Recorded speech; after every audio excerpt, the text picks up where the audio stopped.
Hello students, welcome to your computer class. Now we were on the chapter number 4 tables in MS Access और हम लोग थे table की properties पर. ठीक है, ये प्रॉपर्टीज आपको कहाँ दिखती है? डिजाइन व्यू में. जब आप किसी भी कॉलम को सेलेक्ट करते हैं तो नीचे वाले साइड में आपकी पर्टिकुलर फील्ड से रिलेटेड ढेर सारी प्रॉपर्टीज आपको दिखाई पड़ती है.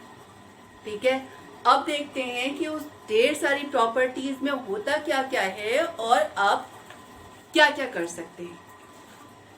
सबसे पहले था आपका फील्ड साइज.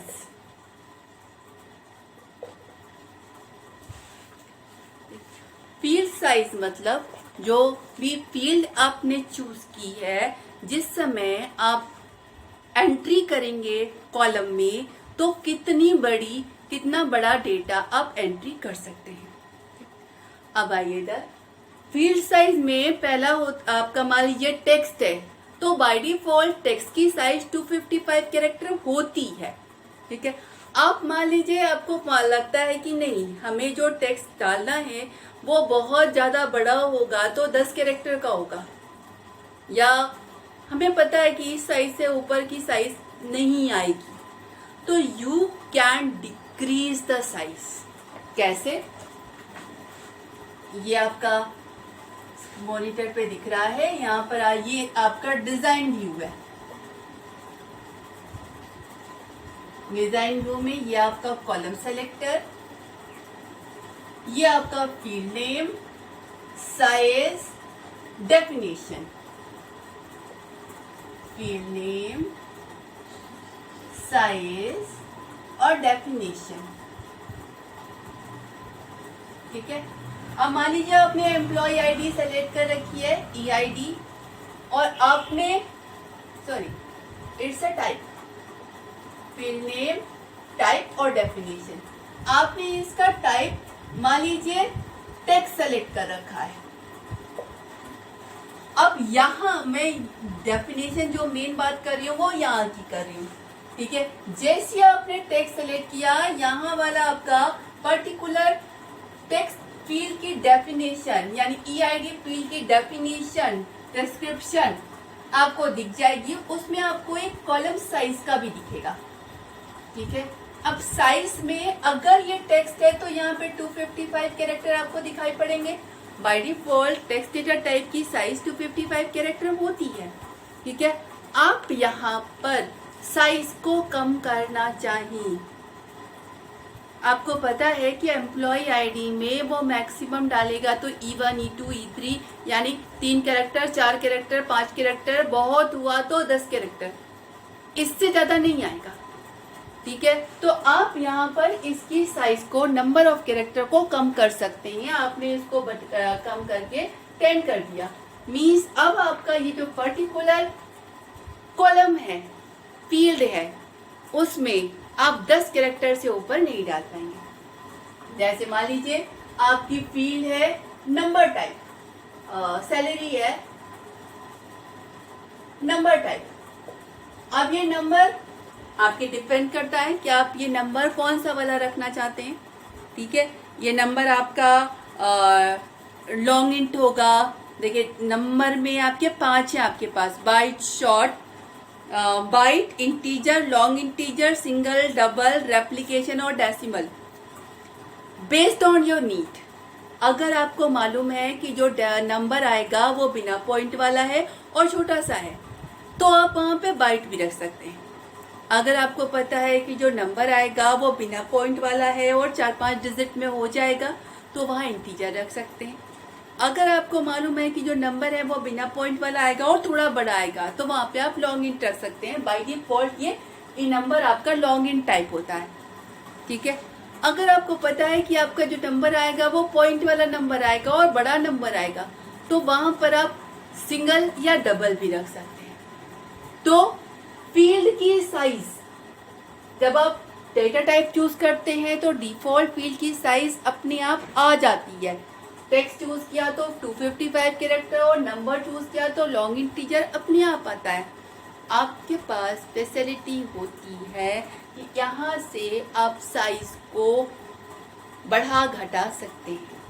आपको पॉइंट वाला नंबर चाहिए, आपने डबल कर दिया, ठीक है। तो you can change the size. Size is the first row of this definition property area and you can change default size from here.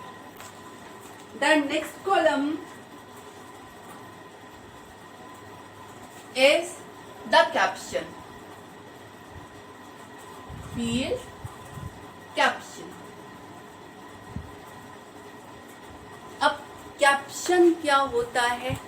देखिए, कैप्शन जैसे आपकी कोई टेबल है, उस टेबल में what is the table, number of row and column. हर column के ऊपर हेडिंग दिखाई पड़ती है जो डिफाइन करती है कि इस कॉलम में जो एंट्री कर रहे हैं वो कॉलम क्या है, ठीक है। बाय डिफॉल्ट जो आपने फील्ड का नाम रखा, जब आप डेटा शीट व्यू में खोलेंगे एंट्री के लिए, तो उसमें कॉलम की हेडिंग वही दिखाई पड़ेगी जो कॉलम का नाम है, फील्ड का जो नाम है। अब आप चाहते हैं ये अलग अलग, ठीक है। एम्प्लॉय आईडी में फील्ड का नाम तो आपने ईआईडी लिखा, लेकिन आप चाहते हैं कि जब टेबल दिखाई पड़े तो वहां पर पूरा पूरा एम्प्लॉय आईडी दिखाई पड़े, ठीक है। इसमें आपने लिखा ई नेम नाम की फील्ड यानी एम्प्लॉय नेम, ठीक है। यहाँ पर ई नेम रहे, लेकिन जब टेबल दिखाई पड़े तो जो कॉलम की हेडिंग दिखाई पड़े वो एम्प्लॉय नेम दिखाई पड़े, यानी दो अलग अलग चीजें। यहाँ पर ईआईडी और ई नेम ही चाहते हैं आप, लेकिन जिस समय डेटा शीट व्यू खोले जो कॉलम की हेडिंग दिखाई पड़े वो एम्प्लॉय आईडी और एम्प्लॉय नेम दिखाई पड़े, तो वो चीज आप कैप्शन से चेंज कर सकते हैं। मान लीजिए हमने एम्प्लॉय आईडी ही सेलेक्ट की, अब इस फील्ड का नाम ईआईडी है। अगर हम कोई चेंज नहीं करेंगे तो डेटा शीट व्यू में जब खोलेंगे तो वो ईआईडी ही ऊपर दिखाई पड़ेगी, ठीक। हम नहीं चाहते ईआईडी दिखाई पड़े, हम चाहते हैं एम्प्लॉय आईडी दिखाई पड़े, पूरी डेफिनेशन। तो सेलेक्ट किया आपने ईआईडी वाली फील्ड, अब इस कैप्शन में आपने पूरा का पूरा एम्प्लॉय आईडी लिख दिया। मीन्स यहाँ पर फील्ड का नाम ईआईडी लिखा हुआ है और कैप्शन में आपने पूरा एम्प्लॉय आईडी लिखा। अब आप इस टेबल को जब डेटा शीट व्यू में खोलेंगे, डेटा शीट व्यू में क्या होता है, ऊपर आपकी कॉलम की हेडिंग्स होती है और नीचे आप उस पर्टिकुलर कॉलम में एंट्री करते हैं, टेबल की वैल्यू की एंट्री करते हैं। तो जब आप इस टेबल को डेटा शीट व्यू में खोलेंगे तो कॉलम की जो हेडिंग दिखाई पड़ेगी वो ईआईडी नहीं दिखाई पड़ेगी, वो दिखाई पड़ेगा वहां पर एम्प्लॉय आईडी जो आपने कैप्शन में दे रखा है, ठीक है। Now the third one is the field format.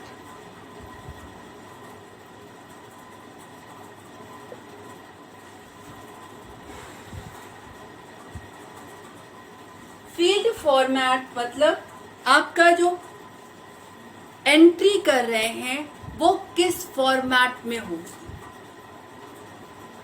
देखिए, पर्टिकुलर में डेट आपकी, मान लीजिए एम्प्लॉय वाली टेबल आप बना रहे हैं, इसमें एक डेट ऑफ बर्थ नाम का कॉलम है जिसका data type date of time है। इसमें आप एम्प्लॉय की डेट ऑफ बर्थ डालेंगे। अब डेट वाली चीज को आप अलग अलग फॉर्मेट में लिख सकते हैं। जैसे मान लीजिए एम्प्लॉय की डेट ऑफ बर्थ है 26 जुलाई 1990, राइट। अब सेम डेट को आप ऐसे भी लिख सकते हो 26/7/90 फर्स्ट फॉर्मेट, ऐसे भी लिख सकते हैं 26/7/1990, ठीक है। ऐसे भी लिख सकते हैं, ऐसे भी लिख सकते हैं, ऐसे भी लिख सकते हैं, और एक दो फॉर्मेट और, ठीक है। अब आप डिफाइन करेंगे कि हम डेट ऑफ बर्थ की एंट्री कर रहे हैं तो हमारे कॉलम में ये होगा, ये होगा या ये होगा, ठीक है। डेट इज द सेम, एक ही डेट है, तीनों में सेम डेट लिखी हुई है, बस लिखने का तरीका अलग है और तरीका फॉर्मेट कहलाता है, ठीक है। तो एक ही डेट के अलग अलग फॉर्मेट है, सेम विद द टाइम। आपका टाइम आपका 24 आवर फॉर्मेट हो सकता है, 12 आवर फॉर्मेट हो सकता है, डिपेंड, AM PM अलग हो सकता है, डिपेंड। तो जैसे मान लीजिए आपका दोपहर के 2 बजे हैं तो वो आपको 2 PM भी आप लिख सकते हो, ठीक है। आप इसको 14 PM भी लिख सकते हो। 14 means this is the 12 hour format, this is the 24 hour format. तो अब आपका टाइम किस फॉर्मेट में आप लेना चाहते हैं, डेट किस फॉर्मेट में आप लेना चाहते हैं, you can define, means you can change the field format based on the data type. Date का कौन सा फॉर्मेट चाहिए, टाइम अगर डिफाइन है तो टाइम का कौन सा फॉर्मेट चाहिए, आपका अगर यस नो डिफाइन है तो कौन सा फॉर्मेट चाहिए, ऑटो फॉर्मेट डिफाइंड है, ऑटो नंबर डिफाइंड है तो कौन सा फॉर्मेट चाहिए, मीन्स वैल्यू आपको किस फॉर्मेट में चाहिए वो फॉर्मेट आप यहाँ पर फील्ड में आपका एक ऑप्शन होता है फॉर्मेट का। अगर ये डेट एंड टाइम है तो यहाँ से इस फॉर्मेट पे क्लिक करके इसमें से कौन सा चाहिए, जैसे आप क्लिक करेंगे आपका ये एक समझ लीजिए लिस्ट जैसा खुल जाएगा जिसमें से आप फॉर्मेट चूज कर लेंगे। जिस वक्त आप एंट्री करेंगे उस वक्त जो डेट डालेंगे उस डेट को जो फॉर्मेट आपने चूज किया है उस फॉर्मेट में कन्वर्ट कर देगा, मीन्स आपकी डेट इस जो फॉर्मेट आपने चूज किया उसी फॉर्मेट में आपको दिखाई पड़ेगा। Now the next one,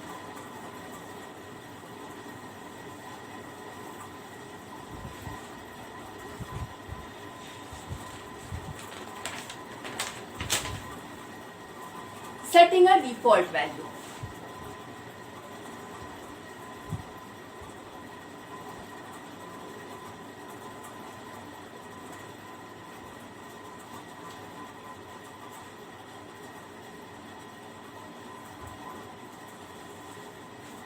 default value क्या होती है, ठीक है। देखिए किसी कॉलम को आपने एक डिफॉल्ट वैल्यू असाइन कर दी, अब ये डिफॉल्ट वैल्यू काम कहाँ पर करेगी। देखिए आपकी टेबल में एक से ज्यादा कॉलम हो सकते हैं, ठीक है।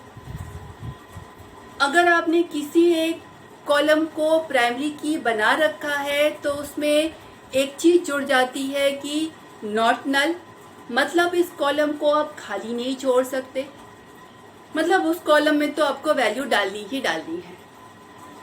लेकिन अगर किसी कॉलम में आपने नॉट नल डिफाइन नहीं किया है तो टेबल में जब आप एंट्री कर रहे हैं रो में उस कॉलम को आप खाली भी छोड़ सकते हैं, कोई वैल्यू नहीं डाली, ठीक है। अब यहां पर काम करता है डिफॉल्ट का, मतलब अगर किसी टेबल में किसी कॉलम को में आपने वैल्यू असाइन की तो जो वैल्यू असाइन की आपकी टेबल में वो वैल्यू दिखाई पड़ेगी, और अगर किसी कॉलम में आपने खाली छोड़ दिया, ब्लैंक, कोई वैल्यू असाइन नहीं की और उस कॉलम में कोई डिफॉल्ट वैल्यू है तो वो उस डिफॉल्ट वैल्यू को ले लेगा। जैसे मान लीजिए इस एम्प्लॉय में एक कॉलम सिटी का है, ठीक है। अब जिस शहर में ये कंपनी है उसने सिटी वाले कॉलम में डिफॉल्ट वैल्यू प्रयागराज डाल दी।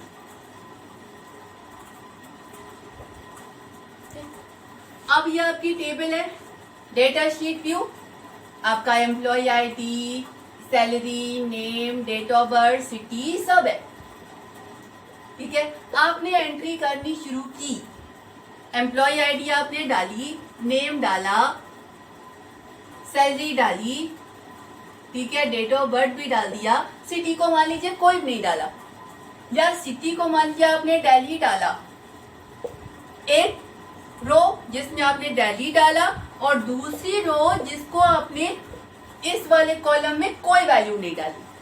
अब दिखाई क्या पड़ेगा, जिस कॉलम में आपने वैल्यू डाली है तो जो वैल्यू डाली है वो दिखाई पड़ेगी, और जिस रो में आपने वैल्यू नहीं डाली है उसमें ये अपनी डिफॉल्ट वैल्यू ले लेगा, यानी उसमें दिखाई पड़ेगा Prayagraj.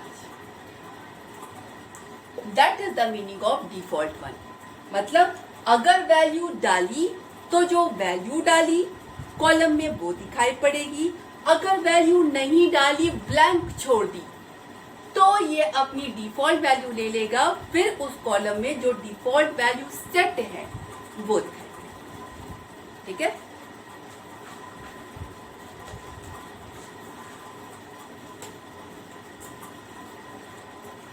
now the next is the validation rule.